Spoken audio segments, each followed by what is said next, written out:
Percy and the Signal. Percy is a little green tank engine who works in the yard at the big station. He's a funny little engine and loves playing jokes. These jokes sometimes get him into trouble. Beep, beep, he whistled one morning. Hurry up, Gordon, the train's ready.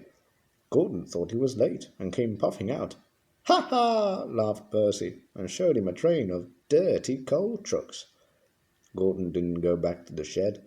He stayed on a siding thinking how to pay Percy out.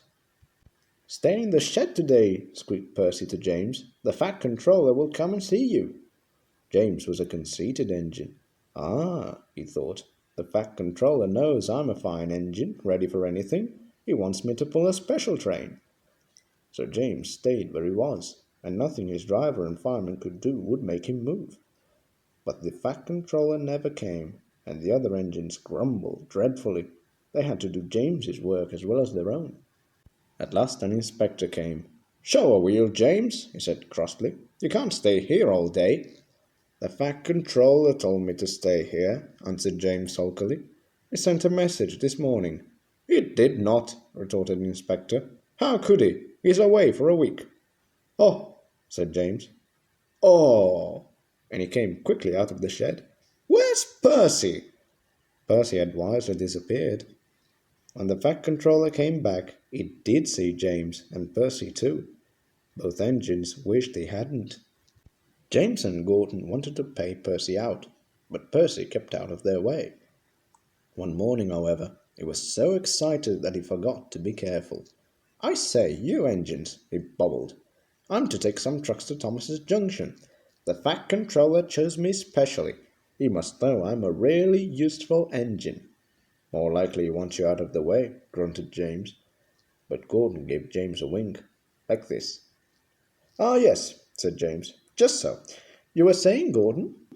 James and I were just speaking about signals at the junction.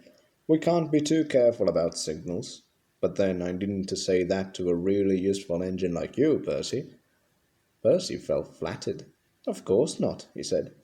We had spoken of backing signals, put in James. They need extra special care, you know. Would you like me to explain? No, thank you, James, said Percy airily. I know all about signals, and he bustled off importantly. James and Gordon solemnly exchanged wings. Percy was a little worried as he set out. I wonder what backing signals are, he thought. Never mind, I'll manage. I know all about signals. He puffed crossly to his trucks and felt better.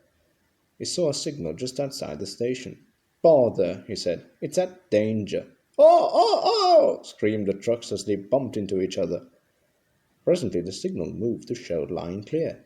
Its arm moved up instead of down. Percy had never seen that sort of signal before. He was surprised.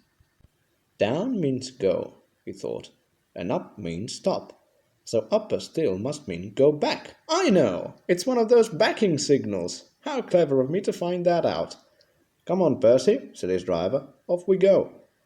But Percy wouldn't go forward, and his driver had to let him back in order to start at all. I am clever, thought Percy. Even my driver doesn't know about backing signals. And he started so suddenly that the truck screamed again. Whoa, Percy, called his driver. Stop, you're going the wrong way. But it's a backing signal, Percy protested, and told him about Gordon and James. The driver laughed and explained about signals that point up. Oh dear, said Percy. Let's start quickly before they come and see us. But it was too late. Gordon swept by with the express and saw everything. The big engines talked about signals that night. They thought the subject was funny. They laughed a lot. Percy thought they were being very silly.